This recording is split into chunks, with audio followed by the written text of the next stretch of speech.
And this is Ms.Carmina Reads Live.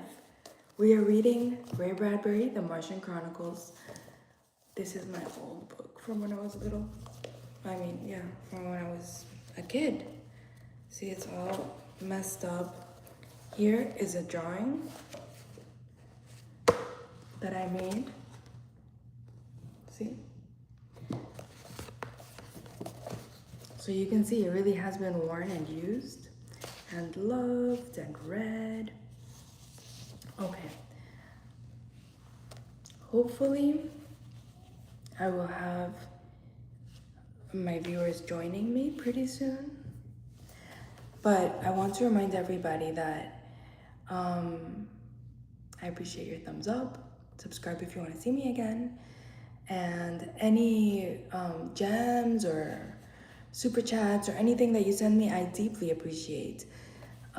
This is Martian Chronicles is a series of short stories, but they are set up in an orderly fashion in this book where if we read them all as we will, it will tell us a story in and of itself, all right?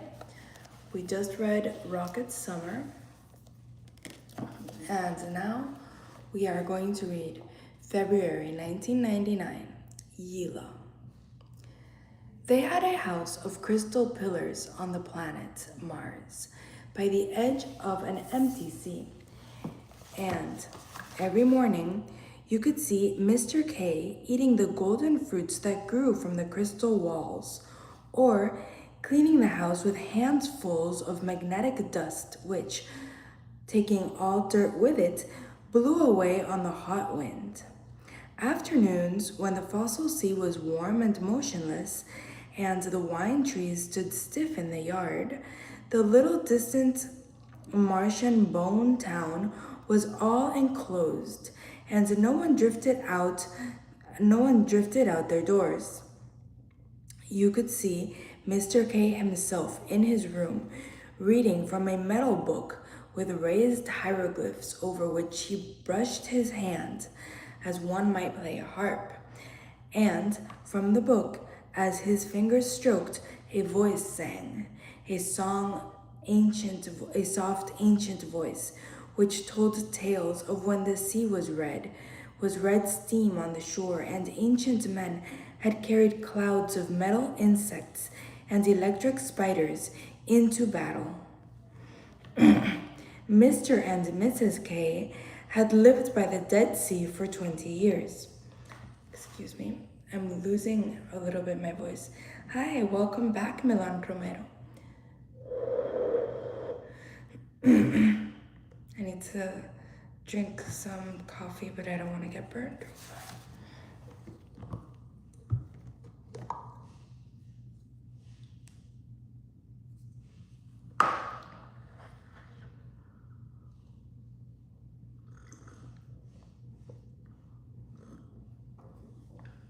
Okay. It's not as hot as I thought. Excuse me. So, for any latecomers, this is 1999. February 1999, Ylla, all right? Hello, Poetic Vanny. Remember to subscribe if you want to see me again and give me thumbs up. And hi, Matt Greet. I do remember you. Hi, Poetic Vanny. Yay. Hi. Okay, I'm going to continue reading, all right? Mr. and Mrs. K had lived by the Dead Sea for 20 years, and their ancestors had lived in the same house which turned and followed the sun, flower-like, for 10 centuries. Mr. and Mrs. K were not old. They had the fair, brownish skin of the true Martian, the yellow coin eyes, the soft, musical voices. Once they had liked painting pictures with chemical fire, swimming in the canals in the seasons when the wine trees filled them with green liquors, and talking to the dawn together by the blue phosphorus portraits in the speaking room. They were not happy now.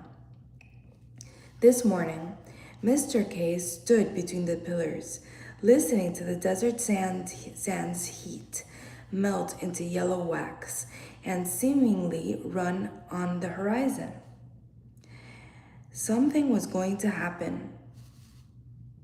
Oh, excuse me, this morning Mrs. K, not Mr. K. Did I say Mrs. K? I'm reading this book, The Martian Chronicles by Ray Bradbury. This is the second chapter, February 1999, Ylla. It's describing a couple of Martians that live in their home in Mars. All right. So this morning, Mrs. K stood between the pillars, listening to the desert sand's heat melt into yellow wax and seemingly run on the horizon. Something was going to happen. She waited. She watched the blue sky of Mars as if it might at any moment grip in on itself, contract, and expel a shining miracle down upon the sand. Nothing happened. Tired of waiting, she walked through the misting pillars.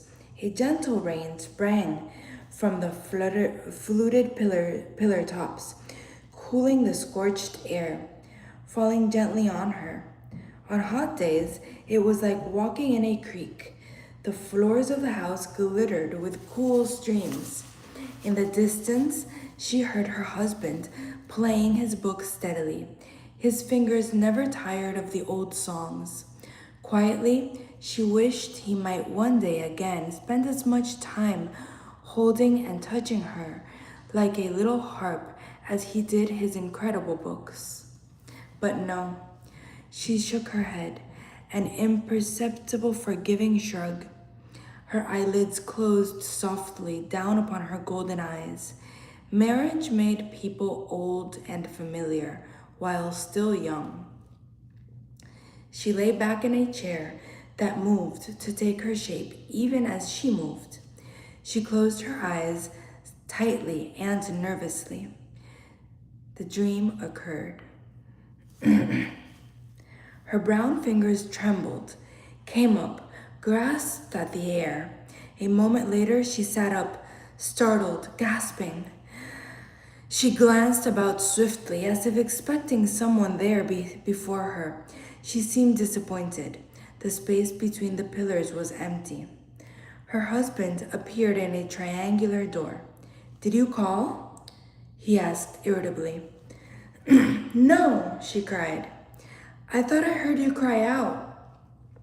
"Did I? I was almost asleep and had a dream."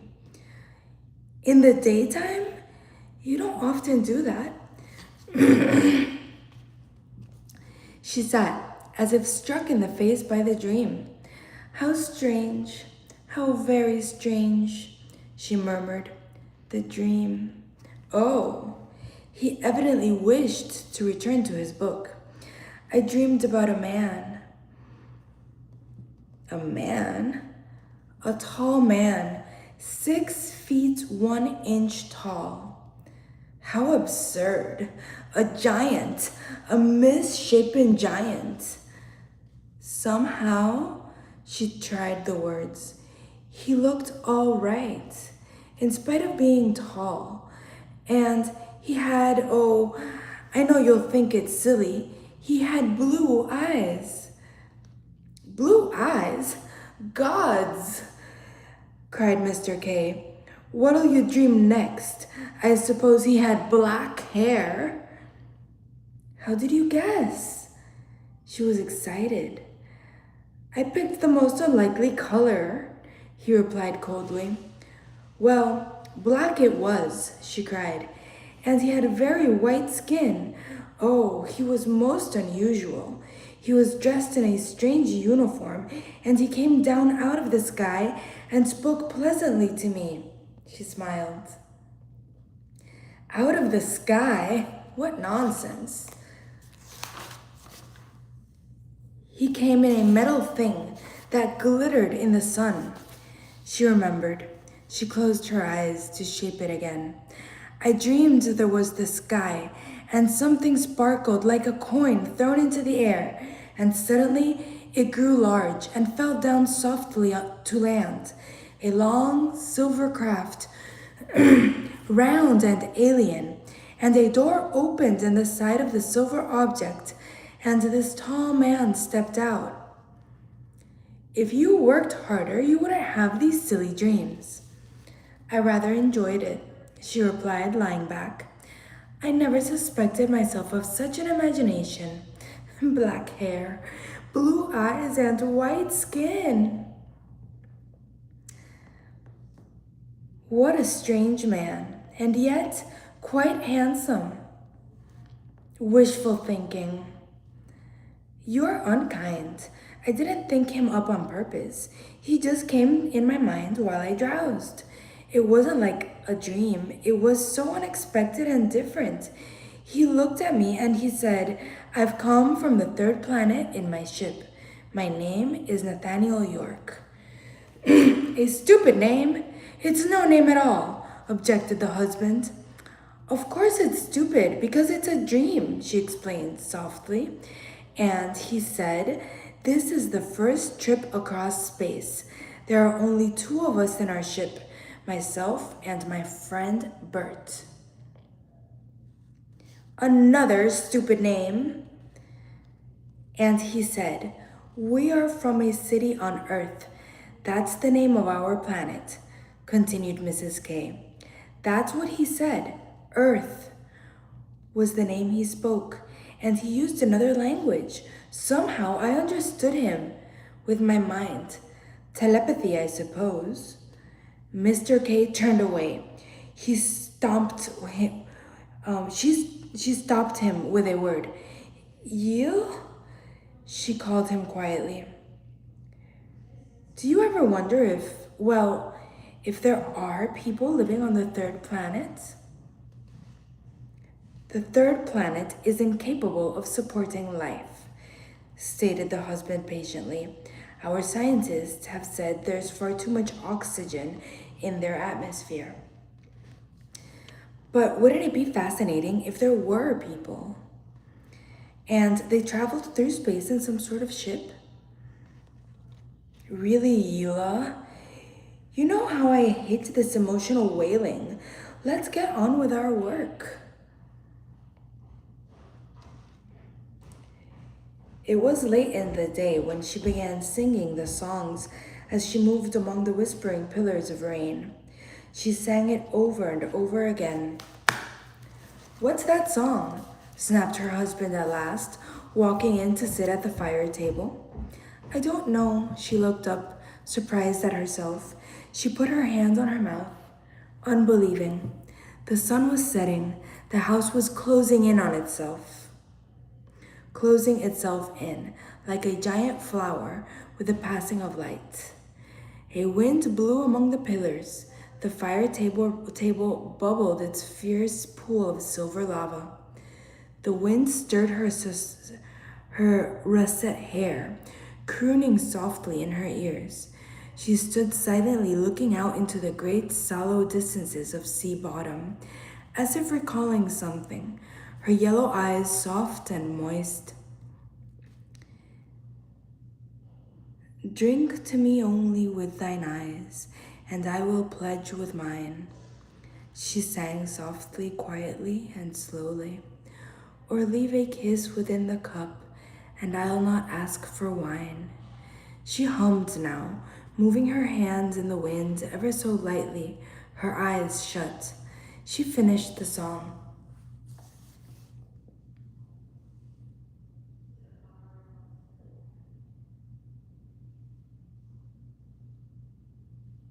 That's nice, thank you. It was very beautiful. Never heard that song before. Did you compose it? He inquired, his eyes sharp. No, yes, no, I don't know, really. She hesitated wildly. I don't even know what the words are. They're another language. What language? She dropped portions of meat numbly into the shimmering lava. I don't know. She drew the meat forth a moment later, cooked, served on a plate for him. It's just a crazy thing I made up, I guess. I don't know why. He said nothing. He watched her drown meat in the hissing fire pool. The sun was gone. Slowly, slowly, the night came in to fill the room. swallowing the pillars and both of them, like a dark wine poured to the ceiling. Only the silver lava's glow lit their faces. She hummed the strange song again. Instantly, he leaped from his chair and stalked angrily from the room. Later, in isolation, he finished supper. When he arose, he stretched, glanced at her, and suggested, yawning, "Let's take the flame birds to town tonight to see an entertainment." "You don't mean it," she said. "Are you feeling well?" "What's so strange about that?" "But we haven't gone for an entertainment in 6 months." "I think it's a good idea." "Suddenly, you're so solicitous," she said. "Don't talk that way," he replied peevishly. "Do you or do you not want to go?" She looked out at the pale desert. The twin white moons were rising. Cool water ran softly about her toes. She began to tremble just the least bit. She wanted very much to sit quietly here, soundless, not moving until the thing occurred. This thing expected all day. This thing that could not occur but might. The drift of song brushed through her mind. "Do you good," he argued. "Come along now." "I'm in California." Come along now." "I'm tired," she said. "Some other night." "Here's your scarf." He handed her the veil. "We haven't gone anywhere in months." "Except you, twice a week to She City." She wouldn't look at him. "Business," he said. "Oh?" she whispered to herself. From the phial, a liquid poured, turned to blue mist, settled about her neck, quivering. The flame birds waited like a bed of coals, glowing on the cool, smooth sands. The white canopy ballooned on the The white canopy ballooned on the night wind, flapping softly, tied to it by 1,000 green ribbons to the birds. Ylla laid herself back in the canopy, and, at a word from her husband, the birds leaped, burning towards the dark sky. The ribbons tautened, the canopy lifted, the sand slid whining under. The blue hills drifted by, leaving their home behind. The raining pillars, the caged flowers, the singing books, the whispering floor creaks. She did not look at her husband. She heard him crying out to the birds as they rose higher, like 10,000 hot sparkles, so many red, yellow fireworks in the heavens, tugging the canopy like a flower petal, burning through the wind. She didn't watch the dead, ancient bone chest cities slide under, or the old canals filled with emptiness and dreams. I'm reading this book, The Martian Chronicles. Past dry rivers and dry lakes they flew, like a shadow of the moon, like a torch burning. She watched only the sky. The husband spoke. She watched the sky. "Did you hear what I said?" "What?" He exhaled. "You might pay attention." "I was thinking. I never thought you were a nature lover, but you're certainly interested in the sky tonight," he said. "It's very beautiful." "I was figuring," said the husband slowly, "I thought I'd call Huel tonight. I'd like to talk to him about our spending some time." "Oh, only a week or so, in the Blue Mountains?" "It's just an idea." "Oh, excuse me, not our spending. I'd like to talk to him about us spending some time, only a week or so, in the Blue Mountains. It's just an idea." "The Blue Mountains?" She held the canopy rim with one hand, turning swiftly towards him. Oh, it's just a suggestion. When do you want to go? She asked, trembling. Oh, I thought we might leave tomorrow morning, an early start and all that, he said very casually. But we never go this early in the year.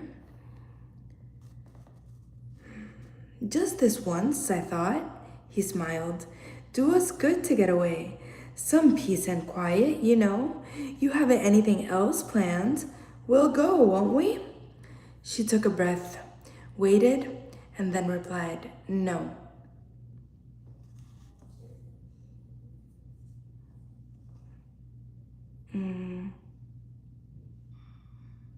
My name is Ms.Carmina.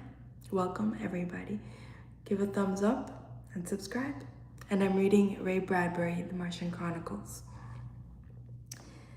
So she took a breath, waited, and then replied, no. What? His cries startled the birds. The canopy jerked. No, she said firmly. It's settled. I won't go. He looked at her. He did not speak after that. She turned away.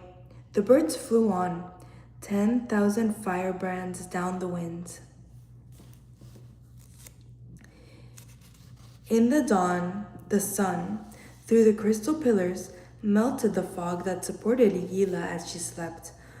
All night she had hung above the floor, buoyed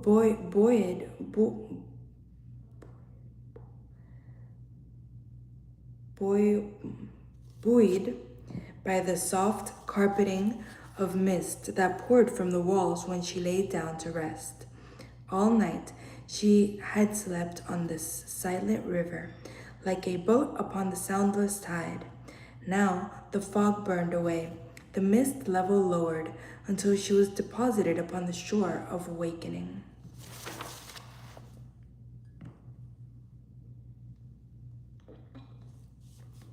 She opened her eyes. Her husband stood above her. He looked as if he had stood there for hours watching.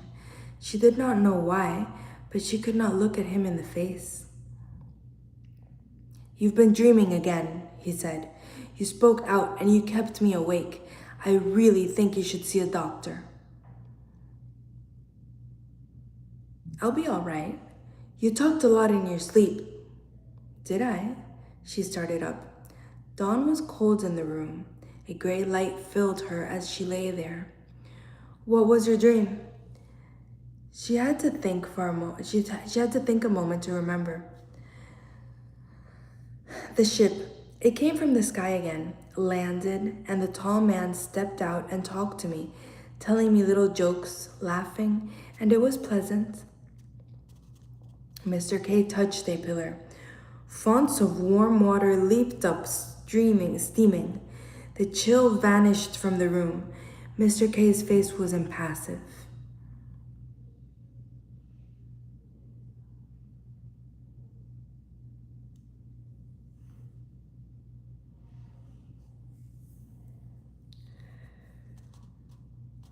And then, she said, this man, who said his strange name was Nathaniel York, told me I was beautiful. And he kissed me. Ha! Cried the husband, turning violently away, his jaw working. It's only a dream, she was amused. Keep your silly feminine dreams to yourself. You're acting like a child. She lapsed back upon the few remaining remnants of chemical mist. After a moment, she laughed softly. I thought of some more of the dream, she confessed. Well, what is it? What is it? He shouted. You're so bad-tempered. Tell me, he demanded. You can't keep secrets from me. His face was dark and rigid as he stood over her. I've never seen you this way, she replied, half shocked, half entertained. All that happened was that Nathaniel York person told me, he told me that he'd take me away into his ship, into the sky with him, and take me back to his planet with him. It's really quite ridiculous. Ridiculous it is, he almost screamed. You should have heard yourself, fawning on him, talking to him, singing with him. Oh, gods! all night. You should have heard yourself. You? When's he landing? Where's he coming down with this damned ship? You, lower your voice. Voice be damned, he bent stiffly over. And in this dream, he seized her wrist.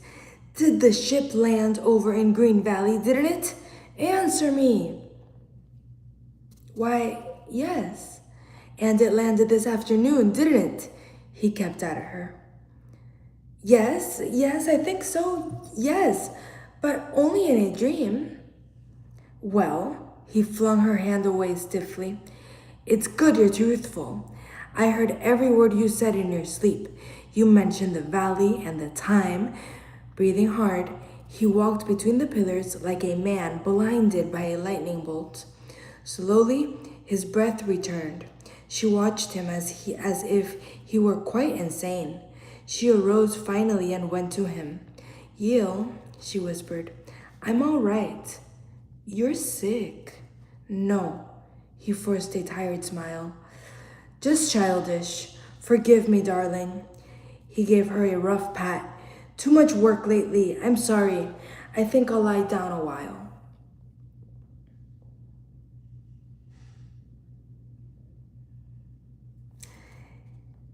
You are so excited. I'm all right now, fine. He exhaled. Let's forget it. Say I heard a joke about Ylla yesterday. I meant to tell you. What do you say you fix breakfast? I'll tell you the joke, and let's not talk about all this. It was only a dream. Of course. He kissed her cheek mechanically. Only a dream. At noon, the sun was high and hot in the hills, shimmering in the light. Aren't you going to town? Asked Ylla. Town? He raised his eyebrows faintly. This is the day you always go. She adjusted a flower cage on its pedestal. The flowers stirred, opening their hungry yellow mouths. He closed his book. No, it's too hot, and it's late.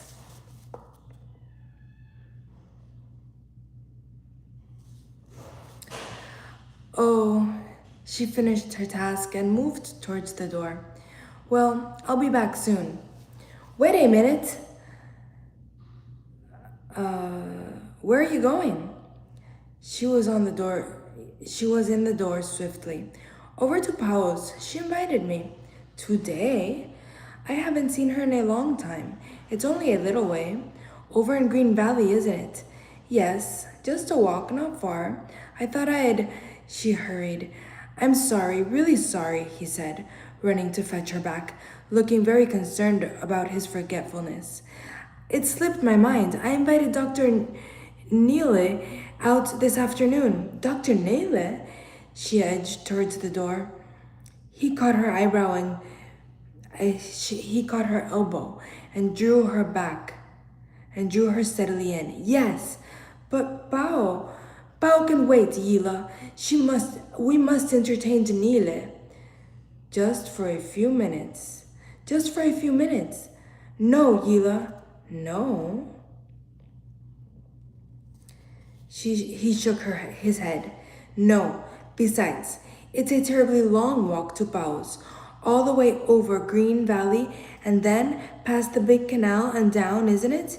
And it'll be very, very hot, and Dr. Ylla would be delighted to see you. Well? She did not answer. She wanted to break and run. She wanted to cry out, but she only sat in the chair, turning her fingers over slowly, staring at them expressionlessly. Trapped. Ylla, he murmured, you will be here, won't you? Yes, she said after a long time. I'll be here. All afternoon? Her voice was dull. All afternoon. Late in the day, Dr. Ylla had not put in an appearance. Yilla's husband did not seem overly surprised. When it was quite late, he muttered something, went to a closet, and drew forth an evil weapon, a long yellowish tube ending in a bellows and a trigger. He turned, and upon his face was a mask, hammered from silver metal, expressionless, the mask that he always wore when he wished to hide his feelings, the mask which curved and hollowed so exquisitely to his thin cheeks and chin and brow. The mask glinted, and he held the evil weapon in his hands, considering it. It hummed constantly, an insect hum. From it, hordes of golden bees could be flung out with a high shriek. Golden, horrid bees that stung, poisoned, and fell lifeless like seeds on the sand. "Where are you going?" she asked. "What?" He listened to the bellows of the evil hum. "If Dr. Neil is late, I'll be damned if I'll wait. I'm going out to hunt a bit. I'll be back.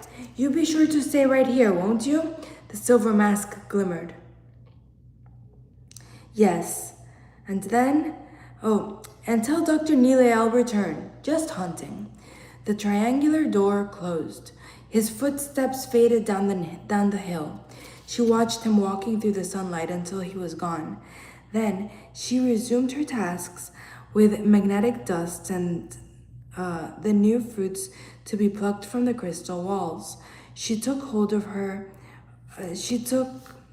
She worked with energy and dispatch, but on occasion a numbness took hold of her, and she caught herself singing that odd and memorable song, looking out beyond the crystal pillars at the sky.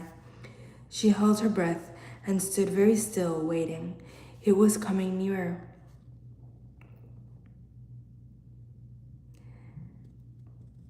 At any moment it might happen. It was like those days when you heard a thunderstorm coming and there was the waiting silence, and then the faintest pressure of the atmosphere as the climate blew over the land in shifts and shadows and vapors, and the change pressed at your ears, and you were suspended in the waiting time of the coming storm. You began to tremble. The sky was stained and colored. The clouds were thickened. The mountains took on an iron taint. The caged flowers blew with faint sighs of warning. You felt your hair stir softly. Somewhere in the house, the voice clock sang, "Time, time, time, time," ever so gently, no more than water tapping on velvet. And then the storm, the electric illumination, the engulfments of dark wash and sound, black and sounding black, fell down, shutting in forever. That's how it was. A storm gathered, yet the sky was clear. Lightning was expected, yet there was no cloud. Ylla moved through the breathless summer house. Lightning would strike from the sky any instant. There would be a thunderclap, a bowl of smoke, a silence, footsteps on the path, a rap on the crystalline door, and her running to answer. "Crazy Ylla," she scoffed. "Why think there these wild things with your idle mind?" And then it happened. There was a warmth as of a great fire passing in the air, a whirling, rushing sound, a gleam in the sky of metal. Ylla cried out. Running through the pillars, she flung wide a door. She faced the hills, but by this time there was nothing. She was about to race down the hill when she stopped herself. She was supposed to stay here, go nowhere. The doctor was coming to visit, and her husband would be angry if she ran off. She waited in the door, breathing rapidly, her hand out. She strained to see over towards Green Valley, but she saw nothing. Silly woman. She went inside. You and your imagination, she thought. That was nothing but a bird, a leaf, the wind, or a fish in the canal. Sit down, rest. She sat down. A shot sounded. Very clearly, sharply, the sound of the evil insect weapon. Her body jerked with it. It came from a long way off. One shot. The swift, humming distant bees. One shot. And then a second shot. Precise and cold and far away. Her body winced again, and for some reason she started up screaming and screaming, and never wanting to stop screaming. She ran violently through the house and once more threw wide the door. The echoes were dying away, gone. She waited in the yard, her face pale, for 5 minutes. Finally, with slow steps, her head down, she wandered about the pillared rooms, laying her hand to things, her lips quivering, until finally she sat alone in the darkening wine room, waiting. She began to wipe an amber glass with the hem of her scarf, and then, from far off, the sound of footsteps crunching on the thin, small rocks. She rose up to stand in the center of the quiet room. The glass fell from her fingers, smashing to bits. The footsteps hesitated outside the door. Should she speak? Should she cry out, "Come in, oh, come in"? She went forward a few paces. The footsteps walked up the ramp. The hand twisted the door latch. She smiled at the door. The door opened. She stopped smiling. It was her husband. His silver mask glowed dully. He entered the room and looked at her for only a moment. Then he snapped the weapon, elbows open. Then he snapped the weapon bellows open, cracked out 2 dead bees, heard them spat on the floor as they fell, stepped on them, and placed the empty bellows gun in the corner of the room. As Ylla bent down and tried over and over again, with no success, to pick up the pieces of the shattered glass. "What were you doing?" she asked. "Nothing," he said, with his back turned. He removed the mask. "But the gun, I heard you fire it twice." "Just hunting. Once in a while, you like to hunt. Did Dr. Neely arrive?" "No." "Wait a minute." He snapped his fingers disgustedly. "Why, I remember now. He was supposed to visit tomorrow afternoon. How stupid of me." They sat down to eat. She looked at her food and did not move her hands. "What's wrong?" he asked, not looking up from dipping his meat in the bubbling lava. "I don't know. I'm not hungry," she said. "Why not?" "I don't know. I'm just not." The wind was rising across the sky. The sun was going down. The room was small and suddenly cold. "I've been trying to remember," she said in the silent room, across from her cold, erect, golden-eyed husband. "Remember what?" He sipped his wine. "That song, that fine and beautiful song." She closed her eyes and hummed. "But it was not the song. I've forgotten it, and somehow I don't want to forget it. It's something I want to always remember." She moved her hands as if the rhythm might help her remember all of it. Then she lay back in her chair. "I can't remember." She began to cry. "Why are you crying?" he asked. "I don't know. I don't know, but I can't help it. I'm sad and I don't know why. I cry and I don't know why, but I'm crying." Her head was in her hands. Her shoulders moved again and again. "You'll be all right tomorrow," he said. She did not look up at him. She looked only at the empty desert and the very bright stars coming out on the black sky. And far away, there was a sound of wind rising and canal waters stirring cold in the long canals. She shut her eyes, trembling. "Yes," she said, "I'll be all right tomorrow."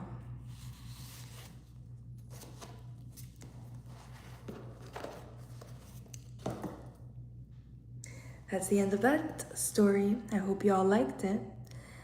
I will continue reading this book. I will read again when I get home today and when I'll have my glasses. So I'll see you all later. Bye. Stay safe. Take care. Remember to hit the thumbs up and subscribe so you can see me again.